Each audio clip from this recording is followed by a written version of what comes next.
Bonjour à tous. Merci d'être là pour ce 6e rendez-vous de l'Actu et premier de cette rentrée 2017. Rendez-vous qui traitera de la question du détachement au sein de l'Union européenne. La question du détachement des travailleurs est passée du statut technique complexe du droit social communautaire à celui de question de politique majeure. Et c'est ce que nous allons, Maxime et moi, essayer de vous présenter en une vingtaine de minutes environ, de la manière la plus simple et la plus concrète possible. Donc, merci Elisabeth. Donc, on a souhaité commencer notre propos avec la clause dite Molière, qui a fait l'actualité du début d'année. Donc, c'était une clause de maîtrise de la langue française instituée par certaines collectivités territoriales dans des marchés publics relatifs à des chantiers. L'idée derrière était très simple, c'est de dire la sécurité des salariés est uniquement assurée si ces derniers parlent français. Évidemment, cette clause a suscité de nombreux débats. Ses détracteurs l'accusant d'être en fait un outil de protection, et donc un outil de protection et d'empêcher les travailleurs étrangers et notamment détachés d'avoir accès à ce type de chantier. Et donc, sans plus tarder, on va revenir sur la définition de ce qu'est le détachement et un salarié détaché. Donc, un salarié détaché donc un travailleur détaché est un salarié envoyé par son employeur dans un autre État membre, donc ça c'est important, dans un autre État membre, en vue d'y fournir un service temporaire. Donc la notion de durée est très importante. Et le statut de détachement englobe deux dimensions qu'on a choisi donc de traiter. Une première dimension sur le droit du travail. Donc il y a un bloc de droit lié au droit du travail qui est lié au lieu où le salarié travaille. Donc ça c'est pour le premier point. Et en revanche pour le deuxième point, donc les charges sociales et donc le régime d'affiliation du salarié détaché, c'est le pays dans lequel se situe l'employeur. Et donc on vient de définir ce qu'est le travailleur détaché, on peut aussi définir ce qu'il n'est pas. Ce n'est pas un travailleur expatrié. La différence entre les deux tient par exemple au fait qu'il n'y a pas de limite de temps pour un travailleur expatrié donc à l'étranger. Un travailleur détaché n'est pas non plus un travailleur migrant, qui serait un travailleur qui irait d'un pays A à un pays B et qui signerait donc un contrat de travail dans un pays B pour exercer une activité. Et un sujet sur lequel on reviendra aussi, il y a des travailleurs détachés français en France, donc pour lesquels de toute façon la clause Molière n'aurait aucune utilité. Et donc ce qu'on peut voir de l'actualité, c'est que le débat sur les détachés est hautement politisé. Donc avec une ligne de fracture au niveau de l'Union européenne entre un ensemble d'États dans lequel on trouve la France, l'Allemagne et la Belgique, donc des pays plutôt riches et développés, et puis les pays de l'Est, donc avec une économie moins développée. Et donc ce débat tourne autour de la protection de certains secteurs versus la libre circulation. Et donc c'est un sujet qui fait régulièrement l'actualité. On peut par exemple penser au début du mois de septembre avec la tournée du président Macron dans les pays de l'Est où il a par exemple qualifié donc, la directive des travailleurs détachés de trahison de l'esprit européen. Donc sur ce, je vais laisser Elisabeth poursuivre sur la perspective qu'on a choisi d'aborder pour traiter la question du détachement. Merci. Alors, on a vu la complexité et la vastitude du domaine du détachement, ce qui nous a amené avec Maxime à définir la problématique suivante. Le détachement au sein de l'Union européenne, doit-il être maintenu ou doit-il disparaître? Pour autant, il nous est paru intéressant de compléter par deux questions. Y a-t-il, la première, donc c'est y a-t-il un intérêt économique et social pour les pays de l'Union européenne à maintenir le détachement? Et la deuxième, qui est le statut du travailleur détaché, ne représente-t-il pas un frein à la dynamique sociale et économique européenne?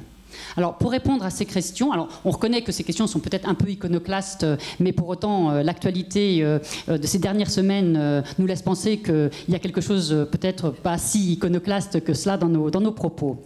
Et pour répondre justement à ces deux questions, nous vous proposons un plan en deux parties. La première qui permettra de faire un état des lieux contextualisé et critique tout à la fois, et la seconde, quant à elle, qui tentera d'être prospective justement en regard de la réalité du détachement aujourd'hui. Alors que le détachement s'inscrit dans le projet européen, il fait aujourd'hui l'objet de nombreuses critiques, très largement relayées par les médias. Et je laisse Maxime vous présenter ce contexte historique et économique sur lequel repose le détachement d'aujourd'hui. Merci. Donc quand on dit le détachement s'inscrit dans le projet européen, on veut simplement dire qu'il répond à des besoins des Européens. Mais avant ça, je vais revenir sur un contexte plus général. Donc, le détachement s'inscrit dans l'Union européenne. Donc, l'Union européenne a été créée sur le principe que la prospérité serait gage de paix, avec un certain nombre d'organisations et d'outils qui ont été mis en œuvre. On peut penser au marché commun, donc par le traité de Rome de 1957, l'instauration aussi de la liberté de circulation. Donc, je vais très vite, mais c'est pour les points qu'on reverra dans la présentation. Et donc, de tous ces éléments se dégage aussi un certain nombre de droits ou de principes du droit, notamment le lex loci laboris, qui veut simplement dire que le droit qui s'applique normalement en principe, c'est celui du pays où la personne exerce son activité. Donc ça, c'est pour le contexte général. Ce qu'on peut déjà dire aussi, et qui va donc être un élément de problématique, c'est que l'Europe de 2017 ne ressemble pas à celle de 1957. Il y a de nombreux États supplémentaires qui se sont rajoutés, avec des modèles socio-économiques différents. Et donc on peut penser par exemple à des travailleurs de la péninsule ibérique, des travailleurs saisonniers qui sont venus travailler donc dans d'autres pays pour exercer des activités temporaires, mais qui n'avaient pas nécessairement de système de protection sociale pendant cette période d'activité. Et c'est une des raisons pour lesquelles a été créé donc le statut du détachement. Donc ça, c'était pour la perspective historique. Maintenant, on va arriver sur une perspective un peu plus juridique. Donc on prévient aussi que ni Elisabeth ni moi ne sommes des experts, des juristes. Donc on va essayer de vulgariser un maximum, mais on s'excuse par avance pour les éventuelles imprécisions. Donc ce qu'on veut mettre en avant, c'est que le détachement, c'est avant tout 3 grands textes. La directive de 96, un règlement de 2004 dans son article 12 et un règlement complémentaire de 2009 sur lequel je ne reviendrai pas trop pour le moment.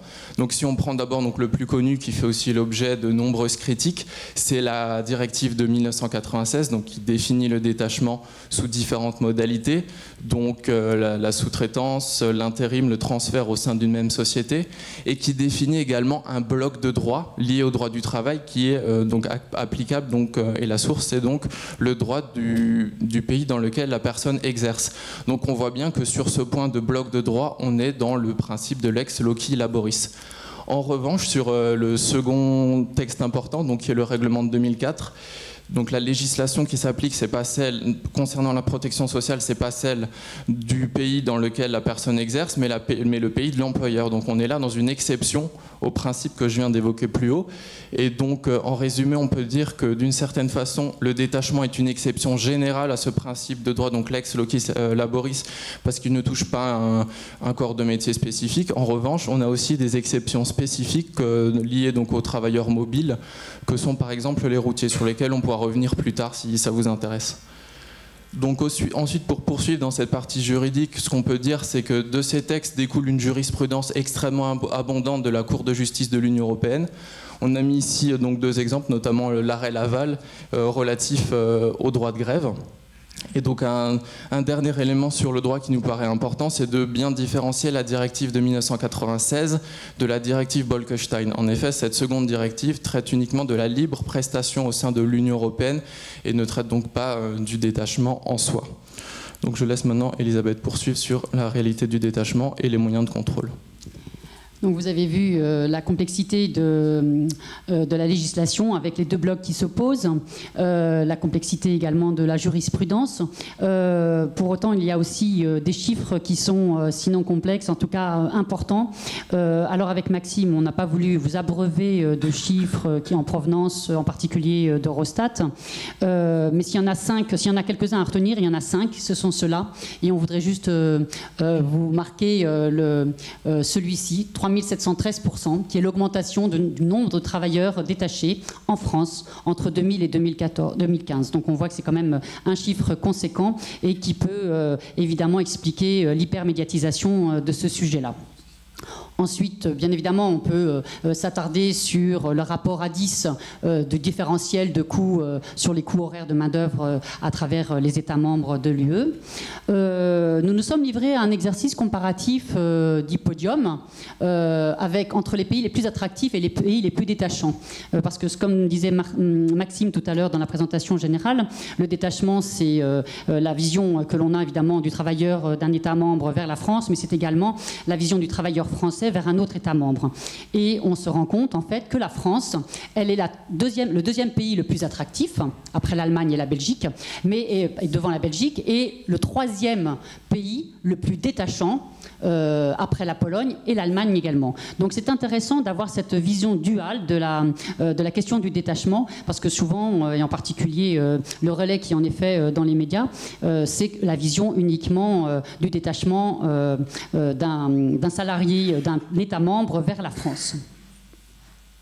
Alors, dans la série des données chiffrées, on a retenu de la commission, enfin d'Eurostat, ce schéma-là qui montre également l'importance donc de cette dualité du détachement de France et en sortant de France, avec au-delà des volumétries par pays, on a également les secteurs d'emploi concernés au niveau du détachement. Alors, on voit bien que les travailleurs venant en France investissent plus particulièrement le secteur du BTP, avec 39,6% pour le BTP, et à l'inverse pour le détachement hors de France, des travailleurs français vers un autre État membre, on est sur le secteur de l'industrie avec 45%. Ne figurent pas sur ce tableau deux autres domaines, secteurs d'emploi qui évoluent également au niveau du détachement, qui est le secteur des HCR, donc hôtel, café, restaurant, et du service à la personne. Alors,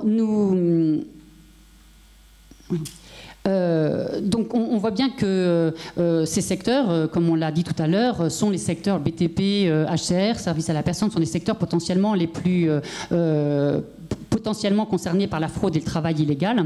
Alors nous allons justement maintenant regarder un petit peu quelles sont les dispositions des administrations pour le suivi des travailleurs détachés, voilà, et en particulier avec le formulaire A1. Alors on en a fait un extrait de différents formulaires qui existent. Le formulaire A1 dans la question du détachement est celui que vous voyez ici, décidément, avec, voilà, qui est celui-là, en bleu et vert, là-bas à droite. Ce formulaire donc, est un document portable qui atteste de la législation applicable à un travailleur en fonction de son pays d'origine. Il a été créé par le règlement de 2009 et il a été mis en œuvre en mai 2010. Alors, ce formulaire atteste pour l'employeur qu'il y a un véritable lien de subordination entre son salarié qu'il détache de son pays d'origine vers un pays d'accueil et le salarié doit être ressortissant d'un État membre de l'Union européenne. Il précise également la mission et la durée du détachement et l'entreprise, avec l'adresse de l'entreprise sur laquelle le salarié va être temporairement détaché. Ce formulaire présente plusieurs limites, dont deux sur lesquelles nous voulons attirer votre attention. En particulier, qu'il n'y a pas de délai imposé pour la transmission de ce formulaire. Ce formulaire est établi par l'entreprise du pays d'origine et transite par différents bureaux de liaison du pays d'origine, du pays d'accueil, puis l'entreprise du pays d'accueil. Et il peut être effectué, délivré en cours de mission, voire même, et ça c'est assez fréquent, à la fin de la mission de détachement, ce qui est contraire à son état d'esprit au moment de sa mise en œuvre. Et l'autre limite de ce formulaire, c'est qu'il n'y a pas d'obligation de contrôle préalable de l'activité réelle du nombre de personnels employés par l'employeur du pays d'accueil, du pays d'origine. Ce qui fait qu'on n'a pas la garantie que le détachement est bien dans le cadre d'une mission effectuée, identique et effectuée entre un pays d'accueil, d'un pays d'origine vers le pays d'accueil qui a besoin de l'exercice de cette même mission. Donc ces deux limites en particulier fragilisent d'une part la protection sociale du travailleur, puisque en tout état de cause le formulaire peut être délivré qu'à la fin de la mission, et également donne et laisse la porte ouverte à toute fraude au détachement sur la fraude au détachement. Et alors justement, pour lutter contre ces dérives et cette fraude au détachement, les États les plus attractifs, cela va de soi, ont développé un ensemble de dispositions permettant à lutter contre ces tentatives de fraude et de travail illégal. Alors ces dispositifs sont réalisés et mis en œuvre par certains des pays sans aucune coordination entre les pays. Nous en avons retenu trois, des trois pays les plus attractifs que l'on vous a citées tout à l'heure. Donc il y a Limosa en Belgique, FKS en Allemagne et Cerdar en France. Alors très rapidement, Limosa, c'est une base de données qui va centraliser des informations qui sont mentionnées sur le formulaire A1 et qui permet de faire des ciblages de contrôle par typologie de détachement. Ça permet également de vérifier la falsification des formulaires et d'identifier également les défauts de déclaration. L'Allemagne, en revanche, n'a pas fait le choix d'une centralisation des formulaires A1 sur son territoire, mais a confié le suivi du détachement au service des douanes, qui s'appelle le FKS. Et pour autant, il n'y a pas donc de centralisation du formulaire A1, qui, de toute évidence, n'apparaît pas comme un outil conséquent pour ce pays.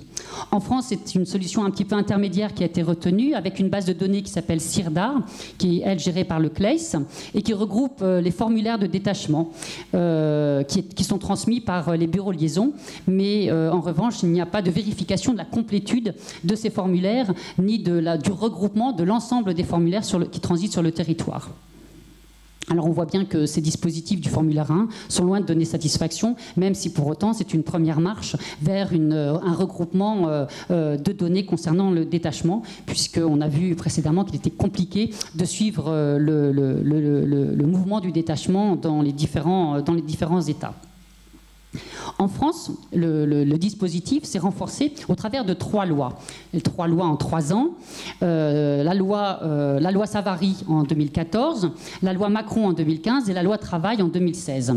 Alors les 2 premières lois ont renforcé les dispositifs de fraude, enfin de lutte contre la fraude au détachement, de manière à, d'une part, renforcer les formalités administratives, en particulier avec la mise en place de la déclaration préalable au détachement, d'accroître la responsabilité du donneur d'ordre, nous allons en reparler tout à l'heure, et d'autoriser les syndicats, et ça c'est une nouveauté, qui peuvent ainsi agir pour les victimes du travail illégal. Donc là on est vraiment sur le champ de la protection du salarié détaché.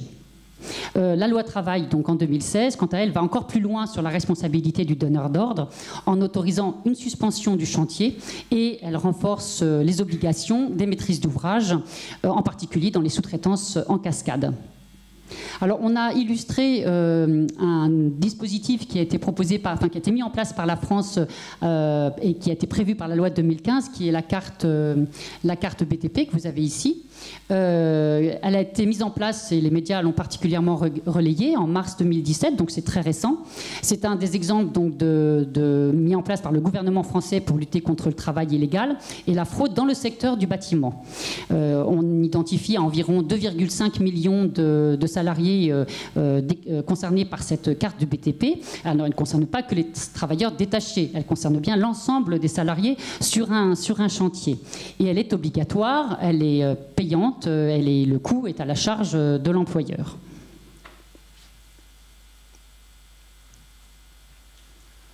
Donc maintenant qu'on a vu quelques chiffres sur le détachement et les moyens de suivi, on va revenir sur des critiques générales qui reviennent régulièrement donc, sur le détachement. On associe souvent détachement ici donc en France à la notion de dumping social. Donc je vais énumérer un certain nombre de critiques sur lesquelles je reviendrai ensuite pour éventuellement les mettre en perspective. Donc en ce qui concerne le dumping social, il n'y a aujourd'hui pas de consensus sur la définition. On a choisi cette définition du Conseil économique, social et environnemental parce qu'elle nous plaisait bien. Donc c'est une pratique consistant à enfreindre, à contourner ou à restreindre des droits sociaux légaux et à utiliser ces écarts afin d'en tirer un avantage qui s'assimile à une concurrence déloyale. Donc ça c'est pour le principe. On s'est ensuite décliné sous différentes critiques. Il y a par exemple une critique qui associe travail détaché à chômage. Chômage donc dans le pays, par exemple en France. L'idée serait que les travailleurs détachés, du fait d'un coût du travail moins cher, ferait augmenter le taux de chômage des ressortissants français puisque c'est localisé sur des secteurs en tension, type le BTP. Un autre argument qui est donc toujours sur le coût du travail, il y aurait des concurrences déloyales entre des acteurs économiques ayant recours au travail détaché et d'autres n'y ayant pas recours. Et il y a enfin aussi la critique sur tout simplement le travail dissimulé. Une organisation qui fait l'objet de nombreuses critiques également, c'est celle des entreprises dites boîtes aux lettres, qui sont en fait des entreprises qui vont se servir du différentiel donc, de cotisation sociale entre les pays. Donc on peut le voir sur le tableau qui est juste ici, pour donc s'installer dans les pays à faible cotisation sociale, engager des salariés et ensuite les détacher dans d'autres pays sans qu'il y ait véritablement de véritable activité sur ces zones. Donc on peut citer un exemple d'actualité, par exemple en 2015, Bouygues a été condamné dans l'affaire de Flamanville pour avoir eu recours à ce type de société. Donc de ces critiques, on peut avoir une vision de se dire oui, il est nécessaire de se protéger parce qu'on le voit, le détachement a l'air très dangereux. Et pour reprendre ce qu'a par exemple fait dire Molière à Alceste dans le Misanthrope à la fin, il disait trahi de toutes parts, accablé d'injustice, je vais sortir du gouffre où triomphent les vices et sur la terre trouver un endroit isolé où d'être homme d'honneur, on est la liberté. Donc c'est un peu cette idée de position individuelle, de retrait. On voit que cette position de retrait est difficilement tenable, et même pour nous individus, elle l'est encore moins pour un État dans le cadre de l'Union européenne. Et c'est pour ça que dans cette deuxième partie, on va s'interroger sur l'avenir du détachement, donc entre réforme et suppression. Merci Maxime. Bon, on espère qu'on ne vous a pas trop perdu en chemin sur cette première partie, un petit peu austère sur le cadre juridique, la jurisprudence, les données chiffrées. Voilà, donc on vous a parlé de directives, de règlements, de directives d'exécution, mais aujourd'hui, et c'est ce qu'on a essayé de repositionner sur cette frise chronologique les différents jalons en fait, qui ont ponctué la question du détachement depuis 1996. Et s'il est une date pivot à retenir, c'est celle de juin 2016 que vous avez ici, qui montre en fait une véritable bascule au niveau Union européenne entre un front des pays de l'Est et un front des pays de l'Ouest, puisqu'il y avait donc une proposition de réforme de la directive de 1996 proposée par la Commission, pour lequel il y a la procédure du carton jaune qui a été mise en place par 11 pays et qui a gelé en fait les dispositions d'avancement de cette réforme. Aujourd'hui, donc en été 2017, nous sommes ici.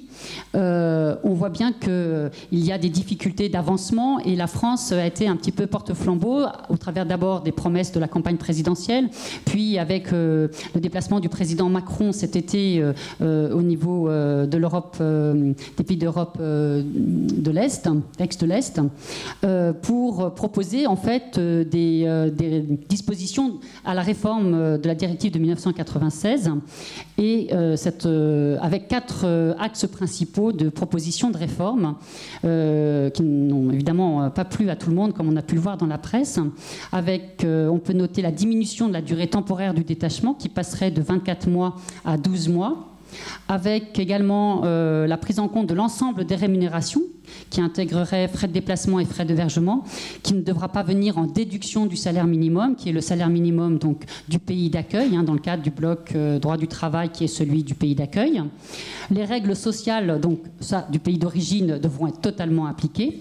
Et dernier point, les contrôles seront renforcés, avec notamment à destination des entreprises dites boîtes aux lettres.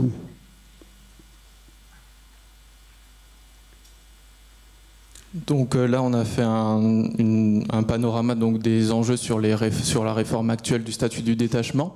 On souhaitait aller un peu plus loin sur ces réformes en vous proposant plusieurs réflexions. Donc une première touche au cadre réglementaire. Aujourd'hui, donc la cible principale des détracteurs du détachement, c'est la directive de 96. Or, on l'a vu dans la première partie, ce n'est pas le seul texte qui régit le détachement. Donc suspendre ou supprimer cette directive ne changerait en rien la situation. On pourrait donc en revanche se demander si on peut aller vers une refondation d'un texte unique où on parlerait du détachement. C'est une hypothèse qu'on vous soumet, on n'y a pas encore plus réfléchi que cela. Et un deuxième point donc, sur la nuance de critique que j'ai pu évoquer dans la partie précédente. Donc, par exemple sur les liens entre travail détaché et chômage. Donc aujourd'hui il faut savoir qu'en France la durée moyenne de détachement est de 47 jours et que les travailleurs détachés en France représentent à peu près 1% de la population active. En France, en métropolitaine, on a un taux de chômage autour de 10%. Donc en supprimant le détachement, on n'aurait pas une baisse énorme du taux de chômage. Ensuite, sur un deuxième élément qui est le lien entre travailleurs détachés et salaire minimum. Aujourd'hui, on parle bien au niveau du SMIC, il n'y a pratiquement plus de cotisations sociales pour des travailleurs locaux, donc il n'y a pas aujourd'hui de réel différentiel de coût du travail entre travail détaché et travailleurs nationaux au niveau du SMIC. Ensuite, après, pour d'autres rémunérations, c'est plus discutable. Donc ça, c'était pour des éléments qu'on souhaitait mettre en balance. Et enfin, finalement, que ça soit suppression ou réforme, la question qu'on se pose en fait en France, c'est avant tout celle de l'atténuation des effets négatifs du détachement. Et en fait, il y a d'autres canaux qui peuvent aussi contribuer à cela. Donc on peut penser au salaire minimum qui permet d'encadrer d'une certaine manière le détachement. Comme on l'a vu, le salaire minimum du pays d'accueil est applicable d'après la directive de 96. Et deuxième argument, donc, qui date de la semaine dernière, donc le président de la commission Juncker a proposé la création d'une autorité commune du marché de l'emploi qui pourrait également aider à mieux réguler cette activité. Et donc le dernier point sur lequel on souhaitait insister, c'est une réflexion un peu plus globale sur les droits sociaux qui a déjà été entamée par la Commission européenne donc dans ses travaux de 2016, notamment sur la question que deviennent des travailleurs détachés une fois que les 24 mois sont atteints. Et donc on peut aussi se poser cette question, est-ce que l'état d'accueil ne pourrait-il pas conditionner à la fois le droit du travail et le droit de la protection sociale? Et je laisse Elisabeth conclure. Alors, on peut conclure par une nouvelle question. C'est un marché dynamique est-il forcément un marché où les travailleurs circulent aisément ? Donc, en tout cas, ce que l'on voit, c'est que la difficulté que les pays ont à s'entendre sur la réforme de 1996 et qui apparaît aujourd'hui clairement exprimée également au sein même de notre pays, avec les prémices d'une opposition discrète, en tout cas aujourd'hui, entre les organisations syndicales et la position du gouvernement sur la réforme de 1996. Les organisations patronales souhaitent que la directive soit réformée sur la base d'une intensification de la lutte contre la fraude au détachement, alors même que le gouvernement, et c'est les positions du président Macron, avance une réforme de fond sur cette directive de 1996, où, comme disait Maxime, pouvait tendre vers un regroupement des deux blocs de droit en réunifiant le droit de la sécurité sociale du pays d'origine au niveau du pays d'accueil, donc adossé au droit du travail de ce même pays d'accueil. Donc la Commission européenne, dans tout cela, elle sera bien évidemment d'œuvrer et d'accompagner les États membres dans ces réflexions. On voit aujourd'hui en particulier un élément qui est marquant en termes économiques, qui est une baisse suffisamment éloquente de la main-d'œuvre des pays de l'Est apparaître dans les statistiques. Cette baisse n'est pas l'œuvre d'une question démographique, mais atteste bien en fait des déplacements des main-d'œuvre vers des pays au salaire minimum plus attractif. Et c'est une véritable question qui pourrait montrer et démontrer une bascule ou tout du moins un point d'ancrage de la question du détachement auquel on serait parvenu aujourd'hui. On peut penser que la réunion du 23 octobre prochain, qui va réunir l'ensemble des ministres des États membres de l'UE sur le vote de la réforme, et la dernière allocution du président Juncker peuvent laisser penser à des décisions prochaines en ce sens. On va terminer par une petite dernière citation de Molière qui dit simplement « Le chemin est long du projet à la chose ». Merci.